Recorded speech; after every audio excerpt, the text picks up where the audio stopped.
ಆದರೆ ಮಹರ್ಷಿ, ನನ್ನ ನೆನಪಿನಲ್ಲಿ ಹೀಗೆ ಒಂಟಿಯಾಗಿ ಜೀವನಾಸಕ್ತಿ ಕಳೆದುಕೊಂಡು ವಿರಾಗಿಯಾಗುವುದೇ? ಸಂಯುಕ್ತಳಿಗೆ ಇದನ್ನು ಸಹಿಸುವುದು ಸಾಧ್ಯವಾಗಲಿಲ್ಲ. ಇಲ್ಲ, ಹಾಗಾಗಬಾರ್ದು. ಮಹರ್ಷಿಗೆ ಅನ್ಯಾಯವಾಗಿದೆ. ಅದನ್ನು ಸರಿ ಮಾಡದೆ ನಾನು ಇಲ್ಲಿಂದ ಕದಲುವುದಿಲ್ಲ ಅಂದುಕೊಂಡಳು. ರತ್ನ ತನ್ನ ಕೆಲಸವಾಯಿತು ಎಂದು ಅಲ್ಲಿಂದ ಜಾರಿಕೊಂಡಳು. ಅವಳು ಹೋದ ಮೇಲೂ ಎಷ್ಟೋ ಹೊತ್ತು ಸಂಯುಕ್ತ ಯಾವುದೋ ಯೋಚನೆಯಲ್ಲಿ ಬಿದ್ದು ಬಿಟ್ಟಿದ್ದಳು. ಮತ್ತೆ ಏನೋ ನಿರ್ಧಾರ ಮಾಡಿದವಳಂತೆ ಎದ್ದಳು. ಅಲ್ಲೇ ಇದ್ದ ವಾಶ್ ಬೇಸಿನ್ನ ಟ್ಯಾಪ್ ಆನ್ ಮಾಡಿದಳು. ಆತ ನೀರಿನಲ್ಲಿ ಮುಖ ತೊಳೆದು ಬಂದಾಗ ಸ್ವಲ್ಪ ಎನಿಸಿತು. ಅಲ್ಲಿಂದ ಅಡುಗೆ ಕೋಣೆಗೆ ಹೋದವಳು, ರತ್ನಕ್ಕ, ಕಾಫಿ ಬೆರೆಸಿಕೊಡಿ ಮಹರ್ಷಿಗೆ ಎಂದಳು. ಅವಳು ಸರಿ ಎಂದು ಕಾಫಿ ಮಾಡಿಕೊಟ್ಟಳು. ಅದನ್ನು ಹಿಡಿದುಕೊಂಡು ಸಂಯುಕ್ತ ಮಹರ್ಷಿಯನ್ನು ಹುಡುಕಿಕೊಂಡು ಮಹಡಿಯ ಅವನ ರೂಮಿಗೆ ಹೋದಳು. ಬಾಗಿಲು ಅರ್ಧ ತೆರೆದಿದ್ದ ಕಾರಣ ಹಾಗೆ ಮೆಲ್ಲನೆ ದೂಡಿ ಹೊಳಹೊಕ್ಕಳು. ಮಹರ್ಷಿ ಮಲಗಿದ್ದವನಿಗೆ ಇವಳು ಬಂದ ಪರಿವೆಯೇ ಇರಲಿಲ್ಲ. ಅವನ ಪಕ್ಕದಲ್ಲಿ ಹೋಗಿ ಕುಳಿತಳು. ಜೊಂಪೆಯಾಗಿ ಹನೆಯ ಮೇಲೆ ಹರಡಿದ್ದ ಕೂದಲು, ಬಿಳಿಯ ಸೌಮ್ಯ ಮುಖದಲ್ಲಿ ಸೊಗಸಾದ ಮೀಸೆ, ಟ್ರಿಮ್ ಮಾಡಿದ ಗಡ್ಡ. ಫಿಲ್ಮ್ ಹೀರೋ ಆದಮೇಲೆ ಇನ್ನಷ್ಟು ಸುಂದರ ಸ್ಟೈಲಿಶ್ ಆಗಿದ್ದಾನೆ ಎಂದುಕೊಂಡಳು. ಅವನ ಕೂದಲನ್ನು ನಯವಾಗಿ ಸವರಿದಳು. ಅವನ ಸ್ಪರ್ಶಕ್ಕೆ ಎಚ್ಚೆತ್ತ ಮಹರ್ಷಿ ನಿಧಾನವಾಗಿ ಕಣ್ಣು ಬಿಟ್ಟ. ತನ್ನ ಇಷ್ಟು ಹತ್ತಿರದಲ್ಲಿ ಕುಳಿತ ಸಂಯುಕ್ತಳನ್ನು ಕಂಡು, ನಾನು ಕನಸು ಕಾಣುತ್ತಿಲ್ಲ ತಾನೆ ಎಂದುಕೊಂಡ. ಇವಳೀಗೆ ನನ್ನ ಪಕ್ಕ ಇರುವ ಹಾಗಿದ್ದರೆ ಮನಸ್ಸು ಲೆಕ್ಕ ಹಾಕಿತ್ತು. ಛೇ ಮಹರ್ಷಿ, ನೀನು ಹಾಗೆಲ್ಲ ಅಂದ್ಕೊಳ್ಬಾರ್ದು ಎಂದು ಮನಸ್ಸು ಬುದ್ಧಿಯನ್ನು ಹೇಳಿತು. ವಿಮನಸ್ಕತೆಯಿಂದ ತನ್ನನ್ನೇ ನೋಡುತ್ತಿದ್ದ ಮಹರ್ಷಿಯ ಕೂದಲನ್ನು ನೋವಾಗುವಂತೆ ಹೇಳಿದ ಸಂಯುಕ್ತ, ಸಾಕೋ ಸೋಮಾರಿ, ಹೇಳೋ, ಕಾಫಿ ಕುಡಿ, ನಿನ್ನ ಹತ್ತಿರ ಬೇಕಾದಷ್ಟು ಮಾತನಾಡೋದಿದೆ ಎಂದು ಕಾಫಿ ಲೋಟವನ್ನು ಅವನೆದುರು ಹಿಡಿದಳು. ಹಾಗೆ ಅರ್ಧ ಹೊರಗಿ ಅವಳು ಕೊಟ್ಟ ಕಾಫಿಯನ್ನು ಕುಡಿಯತೊಡಗಿದ. ಆಗ ಸಂಯುಕ್ತ, ಮಹರ್ಷಿ, ಇಡೀ ಮನೆಯನ್ನು ತೋರಿಸಿದ್ದಿ, ಆದರೆ ಈ ನಿನ್ನ ರೂಮಿನ ಪಕ್ಕದಲ್ಲಿರುವ ರೂಮನ್ನು ಮಾತ್ರ ನನಗೆ ನೀನು ತೋರಿಸಲಿಲ್ಲ. ಬೇಗ ಕಾಫಿ ಕುಡಿ, ಆಮೇಲೆ I want see that room ಅಂದಳು. ಅವಳ ಮಾತು ಕೇಳಿ ಕುಡಿಯುತ್ತಿದ್ದ ಕಾಫಿ ಅವನ ನೆತ್ತಿಗೆ ಹತ್ತಿತ್ತು. ಓಯ್ ನಿಧಾನ ಕಣೋ, ಯಾಕೋ ಆ ರೂಮಿನ ವಿಚಾರ ಎತ್ತಿದ್ರೆ ಗಾಬರಿಯಾದೆ. ಏನಿದೆ ಅಲ್ಲಿ? ನಿನ್ನ ಗರ್ಲ್ ಫ್ರೆಂಡ್ನ ಏನಾದರೂ ಅಲ್ಲಿ ಅಡಗಿಸಿಟ್ಟಿದೆಯಾ ಹೇಗೆ ಎಂದು ತಮಾಷೆ ಮಾಡಿದಳು. ಅವಳ ಆ ಮಾತು ಕೇಳಿ ಮಹರ್ಷಿಯ ಮುಖ ಪೇಲವವಾಯಿತು. ಹೇ, ತಮಾಷೆ ಮಾಡಿದೆ ಕಣೋ, ಬೇಜಾರು ಮಾಡ್ಕೋಬೇಡ. ಅವನ ಹೆಗಲು ತಟ್ಟಿದಳು. But I want to see your special room ನಗೆ ಆಡಿದಳು. ತಕ್ಷಣ ಮಹರ್ಷಿ ಮೇಲಕ್ಕೆದ್ದವ. ನಡಿ, ನಿನ್ನಲ್ಲಿ ಎಂಥ ಸೀಕ್ರೆಟ್, ಬಾ ನನ್ನ ಪರ್ಸ್ನಲ್ ರೂಮ್ಗೆ ಹೋಗೋಣ. ನನ್ನ ಗರ್ಲ್ ಫ್ರೆಂಡ್ನ ನೋಡ್ಬೇಕು ತಾನೇ, ತೋರಿಸ್ತೇನೆ ಬಾ ಎಂದು ಅವಳ ಕೈ ಹಿಡಿದುಕೊಂಡೇ ಆ ರೂಮಿಗೆ ಬೀಗ ತೆಗೆದ. ರೂಮಿನೊಳಗಡೆ ಹೋದ ಕೂಡಲೇ ಮಹರ್ಷಿ ಸ್ವಿಚ್ ಹಾಕಿದ. ಕತ್ತಲೆ ಇದ್ದ ರೂಮ್ ಹಸಿರು ಬಣ್ಣದಲ್ಲಿ ಬೆಳಗಿತ್ತು. ಸಂಯುಕ್ತ ಆಸಕ್ತಿಯಿಂದ ಸುತ್ತ ಕಣ್ಣಾಡಿಸಿದಳು. ವಿಶಾಲವಾದ ರೂಮಿನ ಒಂದು ಕೋಣೆಯಲ್ಲಿ ಸೋಫಾ ಹಾಕಲಾಗಿತ್ತು. ಒಂದು ಪಕ್ಕದಲ್ಲಿ ಕೀಬೋರ್ಡನ್ನು ಇರಿಸಿತ್ತು. ಅಲ್ಲಿ ಒಂದು ಕುರ್ಚಿ, ಅದರಲ್ಲಿ ಕುಳಿತು ಕೀಬೋರ್ಡ್ ನುಡಿಸುವ ಹಾಗೆ, ಮತ್ತೆ ಅದರ ಪಕ್ಕದಲ್ಲಿ ಗಿಟಾರ್. ಇನ್ನೊಂದು ಕಡೆಯ ಗೋಡೆಯ ಪಕ್ಕ ಓಪನ್ ಶೆಲ್ಫ್ನಲ್ಲಿ ಕೆಲವು ಪುಸ್ತಕಗಳು. ಅಲ್ಲೇ ಒಂದು ಟೇಬಲ್ ಇರಿಸಿತ್ತು. ಇನ್ನು ಸೋಫಾದಲ್ಲಿ ಕುಳಿತರೆ ಸರಿಯಾಗಿ ಎದುರುಗಡೆ ಜಾಗದಲ್ಲಿ ದೊಡ್ಡ LED ಸ್ಕ್ರೀನ್ ಹಾಕಲಾಗಿತ್ತು. ಬಹುಶಃ ಯಾವುದಾದರೂ ಮೂವಿಗಳನ್ನು ಇದರಲ್ಲಿ ನೋಡಬಹುದೇನೋ, ಅದಕ್ಕಾಗಿ ಈ ವ್ಯವಸ್ಥೆ ಇರಬಹುದು ಎಂದುಕೊಂಡಳು. ಆದರೆ ಅವಳ ಯೋಚನೆ ಸುಳ್ಳು ಎಂಬಂತೆ ಮಹರ್ಷಿ ಆ ಸ್ಕ್ರೀನ್ನ ಮೇಲ್ಗಡೆಯ ಬಟನನ್ನು ತನ್ನ ಕೈಯಲ್ಲಿದ್ದ ರಿಮೋಟ್ನಿಂದ ಆನ್ ಮಾಡಿದ. ಆಗ ಆ ಸ್ಕ್ರೀನ್ನ ಮೇಲೆ ಒಂದು ಬಣ್ಣದ ಭಾವಚಿತ್ರ ಮೂಡಿತು. ಅದನ್ನು ನೋಡಿ ಸಂಯುಕ್ತಳಿಗೆ ಅಚ್ಚರಿ. ಅದು ರಾಧೆಯ ಚಿತ್ರ. ಬಣ್ಣದ ಸೀರೆಯಲ್ಲಿ ಕೃಷ್ಣನ ಕೊಲಲು ಹಿಡಿದು ನಿಂತ ಸುಂದರ ಚಿತ್ರ. ಸಂಯುಕ್ತಳನ್ನು ಸೋಫಾದ ಮೇಲೆ ಕೂರಿಸಿದ ಮಹರ್ಷಿ, ನೋಡು ಅಂದ. ಈ ರಾಧೆ ನಿನ್ನ ಪ್ರೇಯಸಿನ? ಅಚ್ಚರಿಯಿಂದ ಕೇಳಿದಳು ಸಂಯುಕ್ತ. ರಾಧೆ ಅಲ್ಲ, ಈ Radhe the eternal symbol of love, ಹಾಗಾಗಿ ಅವಳ ಫೋಟೋ ಹಾಕಿದ್ದು ಎಂದ ಮಹರ್ಷಿ. ಆದರೂ ಕೂಡ ಇದು ಯಾಕೋ ಓವರ್ ಅನ್ನಿಸ್ಲಿಲ್ವಾ ಕೇಳಿದಳು ಸಂಯುಕ್ತ. ಆಗ ಮಹರ್ಷಿ, ಈ ರಾಧೆ ನನ್ನ ಪ್ರೀತಿಗೆ ಸಾಂಕೇತಿಕ. ರಾಧೆ ಮತ್ತು ಕೃಷ್ಣನ ಪ್ರೀತಿಯು ದೈಹಿಕ ಸಂಬಂಧವನ್ನು ಮೀರಿದ್ದಾಗಿತ್ತು. ರಾಧೆ ಮತ್ತು ಕೃಷ್ಣ ಯಾವತ್ತೂ ಪತಿ ಪತ್ನಿಯರಾಗಿರಲಿಲ್ಲ. ಮದುವೆಯ ಬಂಧನದಲ್ಲೂ ಅವರು ಬಂದಿಯಾಗಿರಲಿಲ್ಲ. ಆದರೂ ಅವರಿಬ್ಬರು ಪ್ರೇಮಿಗಳಾಗಿದ್ದರು. ಅವರಿಬ್ಬರ ಪ್ರೀತಿಯಲ್ಲಿ ಯಾವುದೇ ದೈಹಿಕ ಆಕರ್ಷಣೆ ಇಲ್ಲದೇ ಇದ್ದ ಕಾರಣದಿಂದಾಗಿ ಪ್ರೀತಿಯು ತುಂಬ ಪವಿತ್ರವಾಗಿತ್ತು. ಇದು ನಿಷ್ಕಾಮ ಮಟ್ಟದ ಪ್ರೀತಿಯಾಗಿತ್ತು. ಕೃಷ್ಣನಿಗೆ ರಾಧೆಯ ಭಕ್ತಿಭಾವವು ಅಭೂತಪೂರ್ವವಾಗಿತ್ತು. ಕೃಷ್ಣನಿಗೆ ಅತಿ ಮೆಚ್ಚಿನ ಸಖಿಯಾಗಿದ್ದವಳು ರಾಧೆ. ಮನೆಯಲ್ಲಿ ಪತ್ನಿಯಾಗಿ ಬರದಿದ್ದರೂ ರಾಧೆ ಮಾತ್ರ ಕೃಷ್ಣನ ಆತ್ಮಸಂಗಾತಿಯಾಗಿದ್ದಳು ಎಂದ ಮಹರ್ಷಿ. ನನ್ನ ಪ್ರೀತಿಯು ಇದೇ ಥರ. ಈ ನನ್ನ ಪ್ರೀತಿಯು ನಾನು ಸಾಯುವವರೆಗೆ ಜೊತೆಯಾಗಿರುತ್ತದೆ.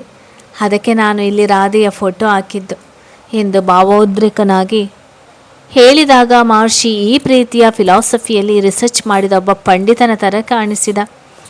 ಮಹರ್ಷಿ ಈ ರೀತಿಯೆಲ್ಲ ಯೋಚಿಸಬಲ್ಲನೆಂದು ಅವಳು ತಿಳಿದಿರಲಿಲ್ಲ. ಅವನ ಪ್ರೀತಿಯ ಆಳ ನೋಡಿ ಅವಳಿಗೆ ಭಯವಾಯಿತು.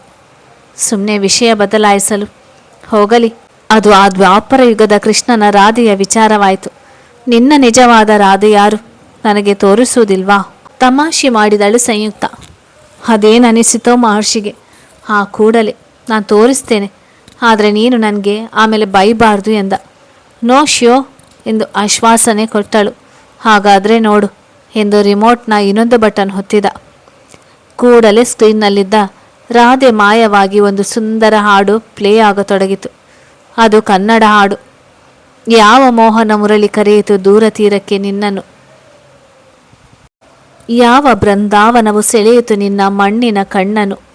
ಹಾಡಿಗೆ ಜೊತೆಯಾಗಿ ಸುಂದರ ಹೆಣ್ಣಿನ ವಿವಿಧ ಭಂಗಿಗಳ ಚಿತ್ರ ಸ್ಕ್ರೀನ್ ತುಂಬ ತೊಡಗಿತಂತೆ. ಸಂಯುಕ್ತಳಿಗೆ ಅದನ್ನು ನೋಡಿ ಮಾತೇ ಹೊರಡಲಿಲ್ಲ. ಕಾಲೇಜ್ನ ದಿನಗಳಲ್ಲಿ ಅವನು ತೆಗೆದ ಅವಳ ಹಲವು ಫೋಟೋಗಳನ್ನು ಎಡಿಟ್ ಮಾಡಿ ವಿಡಿಯೋ ಮಾಡಿದ್ದ ಮಹರ್ಷಿ. ಅದಕ್ಕೆ ಗೋಪಾಲಕೃಷ್ಣ ಅಡಿಗರ ಹಾಡು ಮನಮೋಹಕವಾಗಿತ್ತು. ಏನಿದು ಮಹರ್ಷಿ? ಸಂಯುಕ್ತ ಅವನ ಪಕ್ಕದಿಂದ ಹೇಳಲು ಪ್ರಯತ್ನ ಪಡುತ್ತಿದ್ದಂತೆ ಮಹರ್ಷಿ ಅವಳನ್ನು ತಡೆದ. ನೀನು ನನ್ನ ಗರ್ಲ್ ಫ್ರೆಂಡ್ನ ನೋಡಬೇಕು ಅಂದೆಯಲ್ಲ, ಈಗ ಗೊತ್ತಾಯ್ತಲ್ಲ ನನ್ನ ರಾಧೆ ಯಾರು ಎಂದು ಎಂದ ಮಹರ್ಷಿಯ ಮಾತಿನಲ್ಲಿ ಕುಚೇಷ್ಟೆ ಇತ್ತು. ಈಗ ಎಲ್ಲಿಗೆ ಓಡಿ ಹೋಗಲು ಪ್ರಯತ್ನಿಸ್ತಿದ್ಯಾ? ಈ ಕೃಷ್ಣನಿಗೆ ನೀನೇ ರಾಧೆ. ಈ ರಾಧೆಯ ಪ್ರೀತಿಯನ್ನು ಪಡೆಯಲಾಗದ ನತದ್ರಷ್ಟ ನಾನೇ ಎಂದ ಮಹರ್ಷಿ. ಕೂಡಲೇ ಆದರೆ ಕೃಷ್ಣ ರಾಧೆಯನ್ನು ಬಿಟ್ಟು ರುಕ್ಮಿಣಿ ಸತ್ಯಭಾಮರ ಜೊತೆ ಖುಷಿಯಾಗಿದ್ದ ತಾನೆ. ಹಾಗೆ ನೀನು ಯಾರನ್ನಾದರೂ ಮದುವೆ ಆಗೋದು ಬಿಟ್ಟು ಹೀಗೆ ಹಳೆಯ ಪ್ರೀತಿಯಲ್ಲಿ ಕಳೆದು ಹೋಗಿರೋದು ನನಗಂತೂ ಸರಿ ಕಾಣಲಿಲ್ಲ ಅಂದಳು ಸಂಯುಕ್ತ. ನಾನು ಆ ಕೃಷ್ಣನ ಥರ ಅಲ್ಲ. ನಾನು ಆಧುನಿಕ ಕಾಲದ ಕೃಷ್ಣ. ನನ್ನ ಜೀವನದಲ್ಲಿ ಮದುವೆ ಎಂಬುದು ಮುಗಿದ ಅಧ್ಯಾಯ. ನಾನು ಈ ರಾಧೆಯ ನೆನಪಿನಲ್ಲಿ ಸಾಯುವವನು ಎಂದ ಮಹರ್ಷಿ. ಛೇ, ಸಾಯುವ ಮಾತೇಕೆ ಮಹರ್ಷಿ? ನೋಡು, ಪ್ರಾಕ್ಟಿಕಲ್ ಆಗಿ ಯೋಚನೆ ಮಾಡು ಮಹರ್ಷಿ. ನೀನು ಈ ಥರ ಇದ್ದರೆ ನಿನ್ನ ಬಳಿ ಇರುವ ಯೌವನ ಹಣ ಎಲ್ಲ ವೇಸ್ಟ್. ಒಳ್ಳೆಯ ಹುಡುಗಿಯನ್ನು ತೋರಿಸ್ತೇನೆ, ಮದುವೆ ಆಗು ಎಂದಳು. ಅವಳ ಮಾತಿಗೆ ಹಾ ಎಂದು ಜೋರಾಗಿ ನಕ್ಕ ಮಹರ್ಷಿ. ಇವನಿಗೇನಾಯಿತು ಎಂದುಕೊಂಡಳು ಸಂಯುಕ್ತ. ಸಂಯುಕ್ತ, ನಿಮಗೆ ಒಂದು ಮಾತು ಹೇಳ. ಈ ಹುಡುಗರು ಯಾವಾಗಲೂ ತಮ್ಮ ಮೊದಲನೇ ಪ್ರೀತಿಗೆ ಬಹಳ ಪ್ರಾಮಾಣಿಕರಾಗಿರುತ್ತಾರೆ. ಪ್ರೀತಿಸಿದ ಹುಡುಗಿ ಬೇರೆಯವರನ್ನು ಮದುವೆಯಾದ ಕೂಡಲೇ ಅವಳಿಗೆ ಮದುವೆ ಆಯಿತು ಎಂದುಕೊಂಡೋ, ಅವಳು ಇನ್ನೊಬ್ಬನ ಹೆಂಡತಿ ಎಂದುಕೊಂಡೋ, ತನಗಿದ್ದ ಅವಳ ಮೇಲಿನ ಪ್ರೀತಿಯನ್ನು ಬದಲಾಯಿಸಿ ಅಲ್ಲಿ ಬೇರೆ ಭಾವನೆಗಳನ್ನು ತುಂಬಿಕೊಳ್ಳಲು ಈ ಹೃದಯವೇನು ಮಿಷಿನ್ ಅಲ್ಲ. ಆ ಭಾವನೆ ಹಾಗೆ ನಿರಂತರ ಗುಪ್ತವಾಗಿ ಒಳಗೆ ಅಡಗಿರುತ್ತದೆ. ಅವಳನ್ನು ಮರೆತ ಹಾಗೆ ನಟಿಸಿದರೂ ಅದು ಪ್ರೀತಿಸಿದವಳು ಎಲ್ಲರಾದರೂ ಸುಖವಾಗಿರಲಿ ಚೆನ್ನಾಗಿರಲಿ ಎಂಬ ಹೃದಯವಂತಿಕೆಯಿಂದ ಮಾಡುವ ನಟನೆ. ಅಸಲಿಗೆ ಅವನ ಆ ಪ್ರೀತಿ ಸಾಯುವವರೆಗೂ ಅವನೊಂದಿಗೆ ಇರುತ್ತದೆ. ಒಂದು ಪಕ್ಷದಲ್ಲಿ ಬೇರೆ ಹುಡುಗಿಯನ್ನು ಮದುವೆ ಮಾಡಿಕೊಂಡರೂ ಅದು ಅನಿವಾರ್ಯತೆ ಅನಿಸಿದರು ಅವರ ಅಂತರ್ಯದಲ್ಲಿ ಹಳೆ ಪ್ರೀತಿಯ ನೆನಪು ನಿರಂತರವಾಗಿ ಜ್ವಲಿಸುತ್ತಿರುತ್ತದೆ. ನನ್ನ ಪ್ರೀತಿಯು ಹಾಗೆ.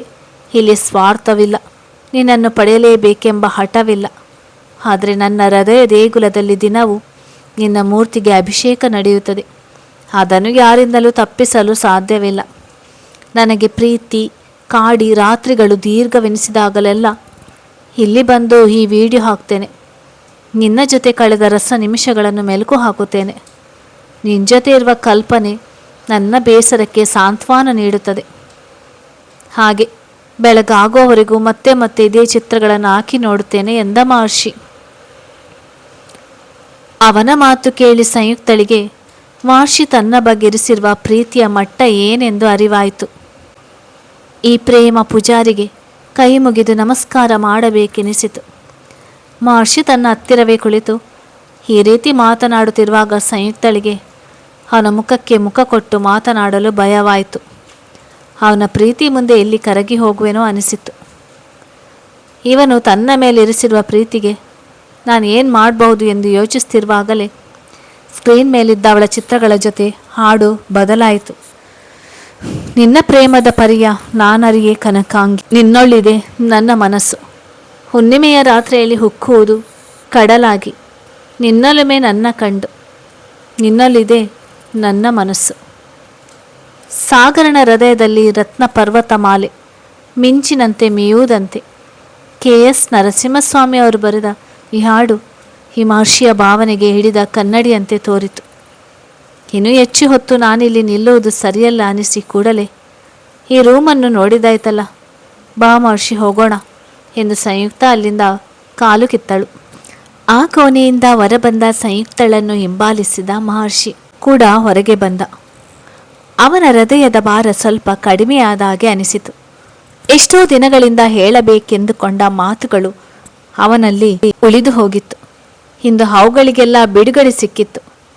ಸಂಯುಕ್ತ ತನ್ನ ಮಾತಿನಿಂದ ಏನೆಂದುಕೊಂಡಳು ಅವನು ತಲೆಕೆಡಿಸಿಕೊಳ್ಳಲು ಹೋಗಲಿಲ್ಲ.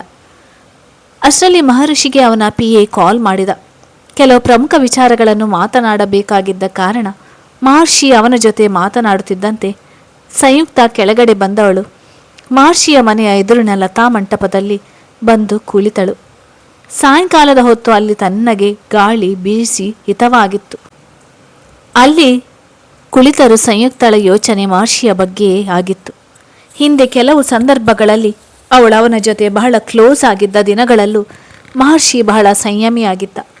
ಎಷ್ಟೋ ಸಲ ಅವಳು ತನ್ನ ಭಾವನೆಗಳನ್ನು ಹೇಳಿಕೊಂಡಾಗ ಮಹರ್ಷಿ ಅದಕ್ಕೆ ಪ್ರೋತ್ಸಾಹದ ಮಾತಾಡಿರಲಿಲ್ಲ. ಅವಾಗೆಲ್ಲ ಅವನ ಮೇಲೆ ಕೋಪ ಬರುತ್ತಿತ್ತು. ಇವನಿಗೆ ಪ್ರೀತಿಸಲು ಬರುವುದೋ ಇಲ್ಲವೇನೋ ಎಂದು ಬೈದುಕೊಂಡದ್ದು ಎಷ್ಟೋ ಸಲ. ಎಂತಹ ರಸಿಕ ಹುಡುಗ ಎಂದುಕೊಂಡಿದ್ದಳು. ಅನಂತರ ಕಾರಣಾಂತರಗಳಿಂದ ದೂರವಾಗಬೇಕಾಯಿತು.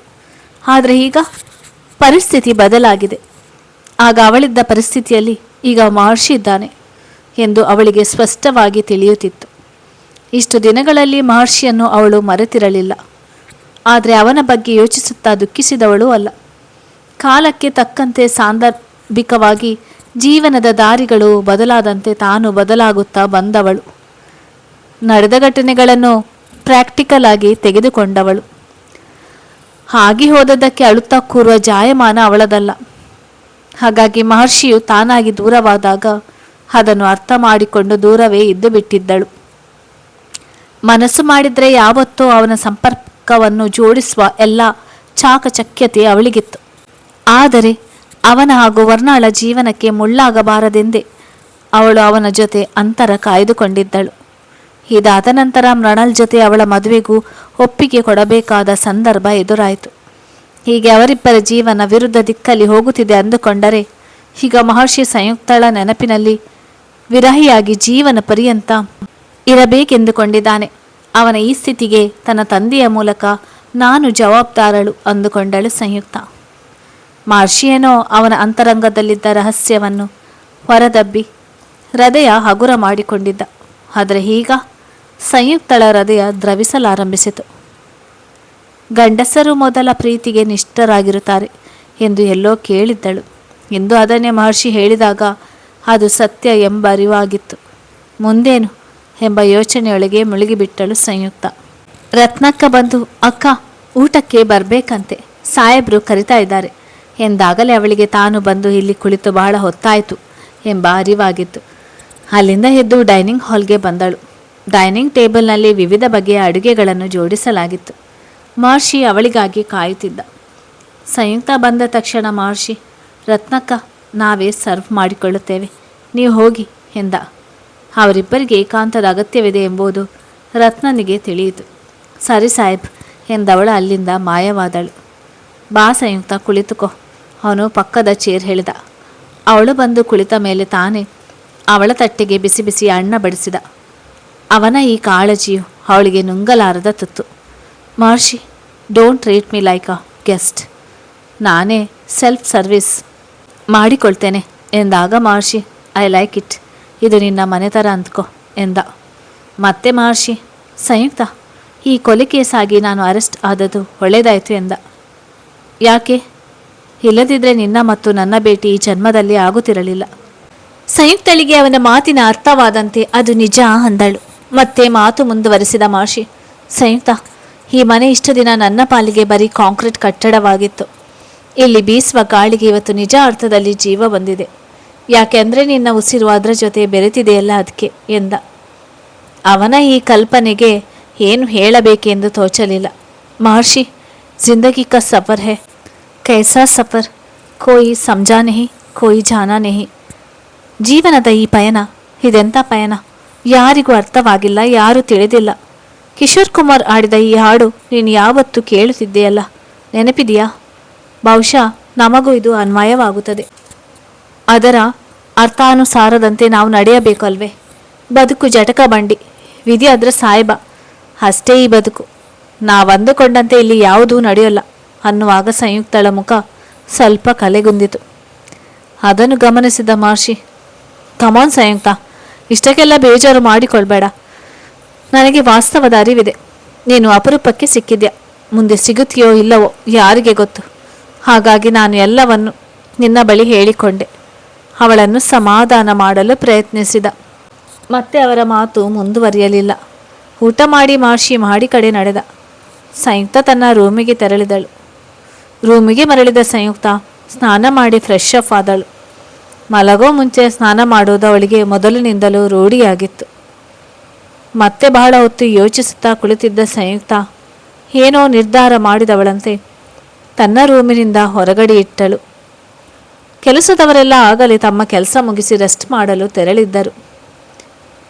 ಮಹಡಿ ಮೆಟ್ಟಿಲುಗಳನ್ನು ಹತ್ತುತ್ತಿದ್ದ ಸಂಯುಕ್ತಳ ಹೃದಯ ಬಡಿತ ಅವಳಿಗೆ ಕೇಳಿಸುತ್ತಿತ್ತು. ತಾನೀಗ ಮಾಡುತ್ತಿರುವುದು ಸರಿಯೋ ತಪ್ಪೋ ತಿಳಿಯದ ಒದ್ದಾಟ ಅವಳ ಹೃದಯ ಬಡಿತವನ್ನು ಏರಿಸಿತ್ತು. ಆದರೂ ಸಂಯುಕ್ತ ಒಂದು ಸಲ ಮಾಡಿದ ನಿರ್ಧಾರದಿಂದ ಹಿಂದೆ ಸರಿಯುವ ಜಾಯಮಾನದವಳಲ್ಲ. ಅವಳು ಮನಸ್ಸು ಹೇಳಿದ ಹಾಗೆ ಮಾಡುವವಳೆ. ಅದು ಅವಳ ಸ್ಪೆಷಾಲಿಟಿ. ಮಹರ್ಷಿಗಾಗಿ ಅವನ ರೂಮಿನಲ್ಲಿಯೇ ನೋಡಿದಳು. ಅವನು ತನ್ನ ರೂಮಿನಲ್ಲಿ ಇರಲಿಲ್ಲ. ಅವನು ಹೊರಗಿನ ಫೋರ್ಟಿಕೋದಲ್ಲಿ ನಿಂತು ಸಿಗರೆಟ್ ಎಳೆಯುತ್ತಾ ದೂರದ ಬಾನಿನ ಕಡೆ ದೃಷ್ಟಿ ನೆಟ್ಟಿದ್ದ. ಕೆಂಪು ಬಣ್ಣದ ರಾತ್ರಿ ಉಡುಗೆಯನ್ನು ಧರಿಸಿದ್ದ. ಎಂಥ ಧೀಮಂತ ನೆಲು! ಅವನು ನಿಜ ಅರ್ಥದಲ್ಲಿ ಕೂಡ ಯಾರಾದರೂ ಬಯಸುವ ಹೀರೋ ಥರ ಕಾಣಿಸ್ತಿದ್ದ. ಮಹರ್ಷಿಗೆ ಸಂಯುಕ್ತಳ ಬರುವಿಕೆ ಅರಿವಾಗಲಿಲ್ಲ. ಹಾಗಾಗಿ ಅವಳು ಬೇಕೆಂದೇ ಲಘುವಾಗಿ ಕೆಮ್ಮಿದಳು. ಆ ಸದ್ದಿಗೆ ಮಹರ್ಷಿ ಸರಕ್ಕನೆ ತಿರುಗಿದ. ಅವನ ಕಣ್ಣುಗಳು ಸಿಗರೆಟ್ ಎಳೆದ ಕಾರಣವೋ ಏನೋ ಕೆಂಪಾಗಿತ್ತು. ಸಂಯುಕ್ತಳನ್ನು ಆ ಹೊತ್ತಿನಲ್ಲಿ ತನ್ನ ಪಕ್ಕದಲ್ಲಿ ನೋಡಿ ಇದು ಕನಸೋ ಅನಿಸಿತು. ಮೈಗಂಟಿದ ಸ್ಯಾಟಿನ್ ನಮೂನೆಯ ಲ್ಯಾವೆಂಡರ್ ಬಣ್ಣದ ಗೌನ್ನಲ್ಲಿ ಅವಳ ದೇಹದ ಸಿರಿ ಎದ್ದು ಕಾಣಿಸುತ್ತಿತ್ತು. ರಾತ್ರಿ ಮಲಗುವ ಸಮಯಕ್ಕೆ ಈ ಬಟ್ಟೆಯನ್ನು ಅವಳು ಧರಿಸಿರಬಹುದು ಎಂದು ಮಹರ್ಷಿ ಅಂದಾಜಿಸಿದ. ಆದರೆ ಇಂಥ ಉಡುಪುಗಳಲ್ಲಿ ಅವಳನ್ನು ನೋಡಿದಾಗ ಹಳೆಯ ಸಂಯುಕ್ತಳ ನೆನಪಾಯಿತು.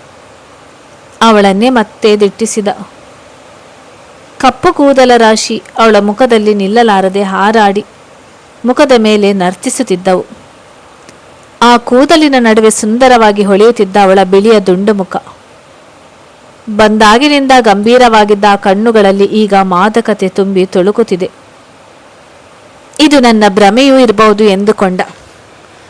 ನೀಲವಾದ ಅಂಶದ ಕೊರಳು, ಅದರ ಕೆಳಗಡೆ ಅವಳ ಡೀಪ್ ಕಟ್ ಗೌನ್ನಿಂದ ಸ್ವಲ್ಪವೇ ಇಣುಕುತ್ತಿದ್ದ ಅವಳ ಹೃದಯದ ಕಲಶಗಳು. ಮಹರ್ಷಿಯ ಮೈ ಬಿಸಿ ಆಯಿತು. ಮನ ಎಲ್ಲೋ ಹಾರಾಡತೊಡಗಿದಾಗ ತನ್ನ ತಪ್ಪಿನ ಅರಿವಾಗಿ ಅವನು ಅವಳಿಂದ ದೃಷ್ಟಿಯನ್ನು ಕದಲಿಸಿದ. ಮಹರ್ಷಿಯ ಮನಸ್ಸಿನೊಳಗಿನ ಆಂದೋಲನ ಸಂಯುಕ್ತಳ ಅರಿವಿಗೆ ಕೂಡ ಬಂತು. ಕೈಯಲ್ಲಿದ್ದ ಸಿಗರೇಟನ್ನು ಮತ್ತೆ ತುಟಿಯ ಬಳಿ ತಂದ ಮಹರ್ಷಿ. ಸಂಯುಕ್ತ ಅವನನ್ನೇ ದಿಟ್ಟಿಸಿದಳು. ಹಾಕಿದ್ದ ನೈಟ್ ಗೌನ್ ಅರ್ಧ ಎದೆಯವರೆಗೆ ಓಪನ್ ಇದ್ದುದರಿಂದ ಅವನ ವಿಶಾಲವಾದ ಎದೆಯಲ್ಲಿ ಕಪ್ಪು ಕೂದಲಿನ ನಡುವೆ ಚಿನ್ನದ ಸರ ಹೊಳೆಯುತ್ತಿತ್ತು. ಅವನ ಮುಖದಲ್ಲಿ ವಿಚಿತ್ರ ಭಾವನೆ ಮೇಲೈಸಿದ್ದು ಅವಳಿಗೆ ಕಾಣಿಸಿತ್ತು. ಇಂಥ ಸುರಸುಂದರಾಂಗನಿಗೆ ಇಂತಹ ಪಾಡು, ನಿದ್ರೆ ಇಲ್ಲದ ರಾತ್ರಿ, ಈಗ ಎಷ್ಟು ದಿನ? ಇಂದು ಇದಕ್ಕೆಲ್ಲ ಫುಲ್ ಸ್ಟಾಪ್ ಹಾಕಲೇಬೇಕು ಎಂದುಕೊಂಡಳು. ಏನು ಬೇಕಿತ್ತು ಸಂಯುಕ್ತ? ನೀನು ಮಲಗಲಿಲ್ಲವೇ? ಮಹರ್ಷಿ ಕೇಳಿದ. ಅವನ ಮಾತಿಗೆ ಸಂಯುಕ್ತ ಸಿಹಿಯಾಗಿ ನಕ್ಕಳು. ಇಷ್ಟು ದೊಡ್ಡ ಮನೆಯಲ್ಲಿ ನನಗೆ ಅಲ್ಲಿ ಮಲಗಲು ಭಯವಾಯಿತು. ಅದಕ್ಕೆ ಇಲ್ಲಿ ಬಂದೆ. ಮುದ್ದಾಗಿ ಉಳಿದಳು. ನಾನು ಇಲ್ಲೇ ಮಲಗ್ಲಾ ಕೇಳಿದಳು. ಹಾಂ ಸರಿ, ನೀನು ನನ್ನ ಬೆಡ್ನಲ್ಲಿ ಮಲಗು, ನಾನಿಲ್ಲಿ ಹೊರಗೆ ಮಲಗುತ್ತೇನೆ ಎಂದ. ಇಲ್ಲ, ನೀನು ಒಳಗಡೆ ಮಲಗು ಎಂದಳು. ಇವಳಿಗೆ ಬುದ್ಧಿ ಬೇಡ್ವಾ? ಈ ಅಪರಾತ್ರಿ ಇಷ್ಟು ಸುಂದರ ಹೆಣ್ಣು ನನ್ನ ಪಕ್ಕ ಬಂದು ಮಲಗು ಎಂದು ಕೇಳುತ್ತಿದ್ದಾಳಲ್ಲ. ದೇವರೇ, ಇದೆಂಥ ಅಗ್ನಿ ಪರೀಕ್ಷೆ! ಶೂಟಿಂಗ್ ಸಮಯದಲ್ಲಿ ಹಲವು ಜನ ನಟಿಯರು ಅವನ ಸಂಗ ಬಯಸಿ ಬಂದಾಗ ಮುಲಾಜಿಲ್ಲದೆ ಹೊರ ಕಳಿಸಿದ್ದ. ಆದರೆ ಈಗ ಈ ಮಾತು ಹೇಳುತ್ತಿರುವವಳು ನನ್ನ ಪ್ರೀತಿಯ ಸಂಯುಕ್ತ. ಇವಳು ನನ್ನ ಜೊತೆ ಇದ್ದರೆ ನನ್ನ ನಿಯತು ಹಾಳಾಗಬಹುದೆಂಬ ಭಯ ಮೂಡಿತು. ಸಂಯುಕ್ತ, ನೀನು ಒಳಗೆ ಮಲಗಿಕೊ, ನಾನು ಹೊರಗಡೆ ಸೋಫಾದಲ್ಲಿ ಮಲಗ್ತೇನೆ ಮತ್ತೆ ಅಂದ. ಯಾಕೋ ನಿಂಗೆ ನನ್ನ ಮೇಲೆ ನಂಬಿಕೆ ಇಲ್ವಾ? ಬೇಕೆಂದೇ ಕೆಣಕಿದಳು ಸಂಯುಕ್ತ. ಮಹರ್ಷಿ, ಹಾಗೇನಿಲ್ಲ, you are my guest, so ನೀನು ಕಂಫರ್ಟ್ ಆಗಿ ಮಲಗುವುದು ಮುಖ್ಯ ಎಂದ. ಇನ್ನೀ ನಾಟಕ ಸಾಕು ಅನಿಸಿ ಸಂಯುಕ್ತ ಅವನ ಹತ್ತಿರ ಬಂದಳು. ಅವನ ಕೊರಳಿಗೆ ತನ್ನ ಕೈಯನ್ನು ಮಾಲೆಯಾಗಿ ಹಾಕಿದಳು. ಅವಳ ಮುಖವನ್ನು ಅವನ ಮುಖದ ಹತ್ತಿರ ತಂದಳು. ಅವಳ ಗುಲಾಬಿ ಕೆನ್ನೆಗಳು ಅವನ ಕಪೋಲವನ್ನು ಸ್ಪರ್ಶಿಸಿದವು. ಅವಳ ದೇಹವು ಅವನ ದೇಹದ ಆಸರೆ ಬಯಸಿದಂತೆ ಅವನನ್ನು ತಬ್ಬಿಕೊಂಡಳು. ಅವಳ ಹೃದಯದ ಬಡಿತ ಮಹರ್ಷಿಯ ಹೃದಯದ ಬಡಿತದ ಜೊತೆ ಸಮ್ಮಿಲನಗೊಂಡು ಸುಶ್ರಾವ್ಯವಾಗಿ ಹಾಡತೊಡಗಿತು. ಅವನ ಮುಖವನ್ನು ತನ್ನ ಕೈಯಿಂದ ಹಿಡಿದು ತನ್ನ ಜೇನು ತುಟಿಗಳಿಂದ ಅವನ ತುಟಿಗಳನ್ನು ದೀರ್ಘವಾಗಿ ಚುಂಬಿಸಿದಳು. ಮಹರ್ಷಿಗೆ ಇದು ಏನಾಗುತ್ತಿದೆ ಎಂಬ ಅರಿವು ಬರುವಷ್ಟರಲ್ಲಿ ಅವಳು ಮತ್ತೆ ಅವನಿಂದ ದೂರ ಸರಿದಳು. ಮಹರ್ಷಿ, ಇನ್ನು ಮುಚ್ಚುಮರೆಬೇಡ. ನನ್ನನ್ನು ಪ್ರಾಣಕ್ಕಿಂತ ಹೆಚ್ಚಾಗಿ ನೀನು ಪ್ರೀತಿಸ್ತಿ. ಆ ಪ್ರೀತಿ ಹೀಗೆ ಸಾಯಬಾರ್ದು. ನೀನು ಹೀಗೆ ಇದ್ದರೆ ಮುಂದೊಂದು ದಿನ ನಿನ್ನ ಹೃದಯ ಬರಡಾಗಿ ನೀನು ಒಣಗಿದ ಮರವಾಗ್ತೀಯ. ಹಾಗಾಗಬಾರ್ದು. ನೀನು ಎಲ್ಲರಂತೆ ಸಂತೋಷವಾಗಿರಬೇಕು. ಆಗಲೇ ನನಗೆ ನೆಮ್ಮದಿ. ನಮ್ಮ ತಂದೆಯವರ ತಪ್ಪಿಗೆ ಪ್ರಾಯಶ್ಚಿತ ಅಂದ್ಕೋಬೇಡ. ಇದು ನಮ್ಮ ಪ್ರೀತಿಗೆ ಕೊಡುವ ಬೆಲೆ. ಇಂದು ಈ ಸಂಯುಕ್ತ ಹೃದಯಪೂರ್ವಕವಾಗಿ ನಿನಗೆ ಸಮರ್ಪಿಸಿಕೊಳ್ಳಲು ಬಂದಿದ್ದಾಳೆ. ಬಾ, ಇನ್ನು ತಡ ಮಾಡದೆ ನಿನ್ನ ಪ್ರೀತಿಯ ಸಾರ್ಥಕತೆ ಮಾಡಿಕೊ ಎಂದಳು. ಮಹರ್ಷಿಗೆ ಅವಳ ಮಾತಿನ ತಲೆ ಬುಡ ಅರ್ಥ ಆಗಲಿಲ್ಲ. ಏನು ಹೇಳ್ತಿದ್ಯಾ ಮಹರ್ಷಿ ಕೇಳಿದ. ನೋಡು, ಮುಚ್ಚುಮರೆ ಏನಿಲ್ಲ. ನಾನು ನಿನ್ನ ಬಳಿ ಬಂದಿರೋದು ನಿನಗೆ ನಿನ್ನ ಪ್ರೀತಿಯನ್ನು ಸಂಪೂರ್ಣವಾಗಿ ಕೊಡಲು. ನೀನೀಗೆ ಸನ್ಯಾಸಿಯಾಗಿದ್ದದ್ದು ಸಾಕು ಎಂದವಳು ಮತ್ತೆ ಅವನನ್ನು ಆಹ್ವಾನಿಸಿ ಅವನ ಹತ್ತಿರ ಹೋದಳು. ಮಹರ್ಷಿಗೆ ಈಗ ಅವಳ ಮಾತಿನ ಅರ್ಥವಾಯಿತು. ಅವಳನ್ನು ನೋಡಿದ. ಅವಳು ಮತ್ತೆ ಅವನ ಹತ್ತಿರ ಹೋದಳು. ಅವನಿಗಂಟಿದಂತೆ ನಿಂತು ಅವನನ್ನು ಬೆಳೆಸಿ ಬೆಡ್ರೂಮ್ಗೆ ಹೋಗೋಣ ಬಾ ಎಂದು ಅವನನ್ನು ಬೆಡ್ರೂಮ್ಗೆ ಕರೆತಂದಳು. ಅವನನ್ನು ಬೆಡ್ ಮೇಲೆ ಕುಳ್ಳಿರಿಸಿದಳು. ಮಹರ್ಷಿ ಸಮೋಹಕ್ಕೊಳಗಾದಂತೆ ಅವಳ ಆಜ್ಞೆಯನ್ನು ಪರಿಪಾಲಿಸುತ್ತಿದ್ದ. ಅವಳು ಮತ್ತಷ್ಟು ಮುಂದುವರಿದು ಅವನ ಶರ್ಟ್ನ ಬಟನ್ಗಳನ್ನು ತೆರೆದು ಅವುಗಳಿಗೆ ಮುಕ್ತಿ ಕೊಡಿಸಿ ಅವನ ಹರವಾದ ಎದೆಯ ಮೇಲೆ ಮುಖವಿರಿಸಿದಳು. ಅವಳ ದೇಹದ ಬಿಸಿ ಅವನಿಗೆ ತಾಗಿದಂತೆ ಅವನ ಮೈ ಬಿಸಿಯೇರಿತು. ಅಷ್ಟೇ ಯಾಕೆ, ತಲೆಯೆಲ್ಲ ಬಿಸಿಯಾಯಿತು. ಕೂಡಲೇ ಸಂಯುಕ್ತಳನ್ನು ದೂರ ತಳ್ಳಿದ. ಕಮಾನ್ ಮಹರ್ಷಿ, ಡೋಂಟ್ ಫೀಲ್ ಶೈ ಎಂದು ಮತ್ತೆ ಅವನ ಕೈ ಹಿಡಿದಳು. ಇನ್ನು ಮಹರ್ಷಿಗೆ ತಡೆಯುವುದು ಸಾಧ್ಯವಿಲ್ಲ ಅನಿಸಿತು. ಅವಳ ಕೈಯನ್ನು ದೂರ ತಳ್ಳಿ ಜೋರಾಗಿ ಕೈ ಬೀಸಿ ಅವಳಿಗೆ ಕಪಾಲ ಮೋಕ್ಷ ಮಾಡಿ you just get out from here ಎಂದ. ಈ ಅನಿರೀಕ್ಷಿತ ಹೊಡೆತಕ್ಕೆ ಸಂಯುಕ್ತ ತತ್ತರಿಸಿದಳು. ಅವಳ ಜೀವಮಾನದಲ್ಲಿ ತಿಂದ ಮೊದಲ ಹೇಟು. ಅವಮಾನಕ್ಕೋ ನೋವಿಗೋ ಕಣ್ಣಲ್ಲಿ ನೀರು ತುಂಬಿಕೊಂಡಿತು. ಮಹರ್ಷಿ ಹೀಗೆ ಮಾಡ್ಬೋದೆಂದು ಎನಿಸದ ಸಂಯುಕ್ತ ಅವನ ಪೆಟ್ಟಿನ ದಾಳಿಗೆ ದಿಗ್ಭ್ರಾಂತಳಾಗಿ ಮುಖ ಮುಚ್ಚಿ ಅಳತೊಡಗಿದಳು. ಮಹರ್ಷಿಗೆ ಈಗ ಅವಳ ಬಗ್ಗೆ ಸ್ವಲ್ಪವೂ ಕರುಣೆ ಉಕ್ಕಲಿಲ್ಲ. ಬದಲಾಗಿ ಮತ್ತಷ್ಟು ರೊಚ್ಚಿಗೆದ್ದ. ಯಾವತ್ತು ಸೌಮ್ಯವಾಗಿರುತ್ತಿದ್ದ ಅವನ ಮುಖದಲ್ಲಿ ಮೊದಲ ಬಾರಿಗೆ ಕಾಠಿಣ್ಯತೆ ಎದ್ದು ಕಾಣಿಸಿತು. ಅವಳ ಮುಖದಿಂದ ಕೈಯನ್ನು ಕಿತ್ತೆಸೆದ. ಅವನ ಕಣ್ಣುಗಳು ಕೋಪದಿಂದ ಕಿಡಿಕಾರುತ್ತಿದ್ದವು. ಅವಳಿಗೆ ಮಹರ್ಷಿಯ ಈ ರೂಪ ನೋಡಿ ಭಯವಾಯಿತು. ಜೋರಾಗಿ ತನ್ನೆರಡು ಕೈಗಳಿಂದ ಚಪ್ಪಾಳೆ ತಟ್ಟಿ, ಬೇಷ್ ಸಂಯುಕ್ತ, ಎಂಥ ಕರುಣಾಮಯಿ ಹೆಣ್ಣು! ಪ್ರೀತಿಸಿದ ಗಂಡಿಗೆ ಪ್ರೇಮ ಭಿಕ್ಷೆ ಕೊಟ್ಟ ದೊಡ್ಡ ಪ್ರೇಮಿ ಎಂದು ಇತಿಹಾಸ ಬರೆಯುವ ಆಲೋಚನೆಯ ನಿಂದು. ಬಲೆ ಮೆಚ್ಚಿದೆ. ನಿನ್ನ ಅಸಲಿ ರೂಪವನ್ನು ತೋರಿಸಿಬಿಟ್ಟೆ. ಅವನ ಮಾತಿನ ವ್ಯಂಗ್ಯ ಅವಳನ್ನು ಹಿರಿಯಿತು. ಅದು ಆಗಲ್ಲ ಮಹರ್ಷಿ. ಮಧ್ಯದಲ್ಲಿ ಅವಳು ಬಾಯಿ ಹಾಕಿದಾಗ, just shut up and listen to me. ನನ್ನ ಮಾತಿನ್ನೂ ಮುಗಿದಿಲ್ಲ, ಅಲ್ಲಿಯವರೆಗೆ ನೀನು ಮಾತಾಡಬೇಡ ಎಂದಾಗ ಸಂಯುಕ್ತ ಮೌನ ವಹಿಸಿದಳು.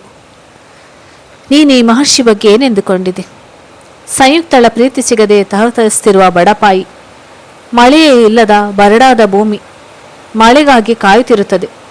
ನಿಜ, ಆ ಸಮಯದಲ್ಲಿ ಒಂದು ಮಳೆ ಆದರೆ ನೀರು ಹಿಂಗಿ ಹೋಗುತ್ತದೆ ಹೊರತು ಭೂಮಿಯನ್ನು ಹಸನಾಗಿಸುವುದಿಲ್ಲ. ಅದು ಹಸನಾಗುವುದು ನಿರಂತರ ಮಳೆ ಆದಾಗ ಅಲ್ವೇ? ಹೀಗಿರುವಾಗ ನಿನ್ನ ಈ ಒಂದು ದಿನದ ಭಿಕ್ಷೆ ನನ್ನ ಪ್ರೀತಿಗೆ ಹೇಗೆ ಮುಕ್ತಿ ಕೊಡಬಲ್ಲದು? ಸಂಯುಕ್ತಳ ಮನಸ್ಸಿಗೆ ನಾಟುವಂತೆ ಏಳುತ್ತಿದ್ದ ಮಹರ್ಷಿ ಮತ್ತೆ ಮಾತು ಮುಂದುವರೆಸಿದ. ಹೋಗಲಿ, ಅಸಲಿಗೆ ನಿಂಗೆ ಈ ಪ್ರೀತಿಯ ಅರ್ಥವಾದರೂ ತಿಳಿದಿದೆಯಾ? ಪ್ರೀತಿ ಎಂಬುದು ಸೌಂದರ್ಯ ಮತ್ತು ಅಂತಸ್ತು ನೋಡಿ ಮೂಡುವುದಲ್ಲ, ಅದು ಭಾವನೆಗಳಿಂದ ಉಂಟಾಗುವ ಸ್ಥಿತಿ. ಹೆಣ್ಣು ಮತ್ತು ಗಂಡಿನ ಪ್ರೀತಿ ಅಂದಮೇಲೆ ಅದರಲ್ಲಿ ಪ್ರೀತಿ ಮತ್ತು ಕಾಮ ಎರಡೂ ಇರುತ್ತವೆ. ಅವೊಂದೇನಾನ್ಯದ ಎರಡು ಮುಖಗಳು.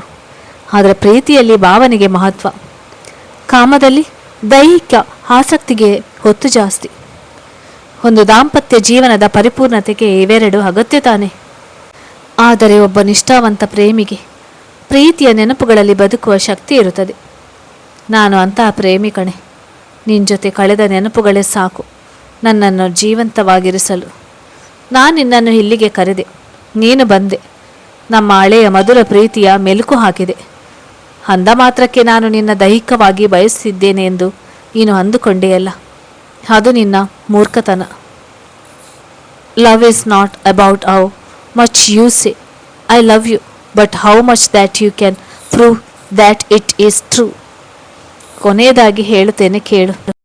ಪ್ರೀತಿ ಎಂದರೆ ಎರಡು ದೇಹಗಳು ಬೆತ್ತಲವಾಗುವುದಲ್ಲ, ಎರಡು ಮನಸ್ಸಿನ ಭಾವನೆಗಳು ಬೆತ್ತಲಾಗುವುದೇ ಪ್ರೀತಿ. ಹೀಗೆ ಭಾಷಣವನ್ನೇ ಬಿಗಿಯಲಾರಂಭಿಸಿದ ಮಹರ್ಷಿ. ಇದನ್ನು ಕೇಳಿ ಸಂಯುಕ್ತಳಿಗೆ ಸಹಿಸಿಕೊಳ್ಳಲಾಗಲಿಲ್ಲ. ಅವನ ಮಾತನ್ನು ತಡೆಯುತ್ತಾ, ಏನಫ್ ಮಹರ್ಷಿ, ನಿನ್ನ ಪ್ರೇಮ ವ್ಯಾಖ್ಯಾನಗಳು ಬರೀ ಸಿನಿಮಾ ಕಾದಂಬರಿಗಳಿಗೆ ಸರಿ. ಗಂಡಿನ ಪ್ರೀತಿ ಬಗ್ಗೆ ಏನೋ ದೊಡ್ಡದಾಗಿ ಹೇಳಿದೆ, ಆದರೆ ಒಂದು ಹೆಣ್ಣಿನ ಮನಸ್ಥಿತಿ ಬಗ್ಗೆ ನಿನಗೇನು ಗೊತ್ತೋ? ಅವಳ ಅಂತರಂಗದ ತುಮುಲದ ಬಗ್ಗೆ ನೀನು ಬಲ್ಲೆಯಾ? ಪ್ರೀತಿ ಮಾಡಬೇಕಾದ್ರೆ ಹೃದಯದ ಬಡಿತದಲ್ಲಿ ಧೈರ್ಯವಿರಬೇಕು. ಒಬ್ಬರನ್ನು ಪ್ರೀತಿಸಿ ಪ್ರೇಮವನ್ನು ತೋರಿದಾಗ ಅದನ್ನು ಒಲ್ಲೆ ಎಂದರೂ ಆಗಲು, ಆ ಪ್ರೀತಿಯ ಭಾವನೆಯನ್ನು ಹಾಗೆಯೇ ಉಳಿಸಿಕೊಂಡು ಇನ್ನೊಬ್ಬರನ್ನು ಮದುವೆಯಾಗಲು ಎದೆಗಾರಿಕೆ ಬೇಕು. ಅಂಥ ಎದೆಗಾರಿಕೆ ಇರುವುದು ಹೆಣ್ಣಿಗೆ ಕಣೋ. ಕೈ ಹಿಡಿದ ಗಂಡಿಗೆ ಆ ಪ್ರೀತಿಯನ್ನು ಪಡೆಯುವ ಯೋಗ್ಯತೆ ಇದ್ದರೆ ಅದು ಅವನಿಗೆ ಸಲ್ಲುತ್ತದೆ. ಇಲ್ಲದಿದ್ದರೆ ಆ ಪ್ರೀತಿಯನ್ನು ಮುಂದೆ ಹುಟ್ಟುವ ಮಕ್ಕಳಿಗೆ ವರ್ಗಾಯಿಸಿ ಅಲ್ಲಿ ಆ ಪ್ರೀತಿಯ ಸಾರ್ಥಕತೆ ಕಂಡುಕೊಳ್ಳುತ್ತಾಳೆ. ಪ್ರೀತಿಯನ್ನು ಹಂಚುವುದು ನೈಪುಣ್ಯತೆ, ಅದು ಎಲ್ಲರಿಗೂ ಸಾಧ್ಯವಿಲ್ಲ. ಹೆಣ್ಣು ಮನಸ್ಸು ಮಾಡಿದರೆ ಅವಳದನ್ನು ಮಾಡಬಲ್ಲಳು. ಅಂಥ ಹೆಣ್ಣಿನ ನಿದರ್ಶನಗಳಿವೆ. ನಿನಗೆ ನಾನು ಕೊಡಬಂದಿರುವ ಪ್ರೀತಿ ಭಿಕ್ಷೆ ಎಂದೆಯಲ್ಲ, ಅದನ್ನು ನೀನು ಯಾಕೆ ಹಂಚುವಿಕೆ ಅಂದುಕೊಂಡಿಲ್ಲ? ಪ್ರೀತಿಯಲ್ಲಿ ಹಗಲಿರುಳು ಬೆಂದು ಬೆಂಡಾದ ಮರುಭೂಮಿ ನೀನು. ನನ್ನ ಪ್ರೀತಿ ನಿನಗೆ ವಯಸ್ಸಿಸ ಅಂದುಕೊಳ್ಬೋದಿತ್ತು, ಆದರೆ ನೀನು ನನ್ನ ಈ ಪ್ರಯತ್ನವನ್ನು ಜರಿದು ಅವಮಾನಗೊಳಿಸಿದ್ದಿ. ಇದು ಸರಿನಾ? ಸಂಯುಕ್ತ ನೋವಿನಿಂದ ಪ್ರಶ್ನಿಸಿದಳು. ನೋಡು, ನಾನು ಪ್ರೀತಿ ಸಿಗದೆ ಬರಡಾದ ಮರುಭೂಮಿಯೇ ಇರಬಹುದು, ಆದರೆ ಮದುವೆಯಾದ ಹೆಣ್ಣು ನೀನು. ನಿನ್ನ ಪ್ರೀತಿಯಲ್ಲಿ ವಯಸ್ಸು ಸುಡುಕಿದ್ರೆ ಅದು ಬಿಸಿಲು ಗುದುರೆಯಾದೀತು. ನಿನ್ನ ಮೇಲಿನ ಈ ಅಭಿಮಾನ ಅಳಿಸಿ ಹೋಗುವ ಮುನ್ನ ದಯವಿಟ್ಟು ಇಲ್ಲಿಂದ ಹೊರಟು ಹೋಗು. ಮದುವೆಯಾದ ಹೆಣ್ಣಿಗೆ ನಮ್ಮ ಸಮಾಜದಲ್ಲಿ ಬಹಳ ಗೌರವವಿದೆ. ನನಗೂ ಅಷ್ಟೇ. ನೀನು ಪರಪುರುಷನ ಪತ್ನಿ, ಪೂಜನೀಯಳು ಎಂದು ಕೈ ಮುಗಿದ ಮಹರ್ಷಿಯನ್ನು ಕಂಡು ಸಂಯುಕ್ತಳಿಗೆ ತಮಾಷೆ ಎನಿಸಿತು. ಅವನ ಮಾತಿಗೆ ಸಂಯುಕ್ತ ಗಾಗಹಸಿ ನಗಲಾರಂಭಿಸಿದಳು. ಅವಳು ನಗುತ್ತಿರುವ ರೀತಿಗೆ ಮಹರ್ಷಿಗೆ ದಿಗಿಲಾಯಿತು. ಇವಳಿಗೇನಾದರೂ ತಲೆ ಕೆಟ್ಟಿತ್ತಾ ಅಂದುಕೊಂಡ. ಕತೆ ಮುಂದುವರಿಯುತ್ತದೆ. ನನ್ನ ಚಾನಲನ್ನು ಲೈಕ್ ಮಾಡಿ ಮತ್ತು ಸಬ್ಸ್ಕ್ರೈಬ್ ಮಾಡಿ, ಶೇರ್ ಮಾಡಿ. ಅಂದಾಗೆ ಈ ಕತೆ ನಿಮಗೆ ಹೇಗೆ ಅನಿಸುತ್ತೆ? ಬೋರ್ ಅನಿಸುತ್ತಾ? ಬೋರ್ ಅನಿಸಿದರೆ ನಾನು ಇದನ್ನು ಸ್ಟಾಪ್ ಮಾಡ್ತೀನಿ. ಏನು ಅನಿಸುತ್ತೆ ಅಂತ ನಿಮ್ಮ ಅನಿಸಿಕೆ ತಿಳಿಸಿ.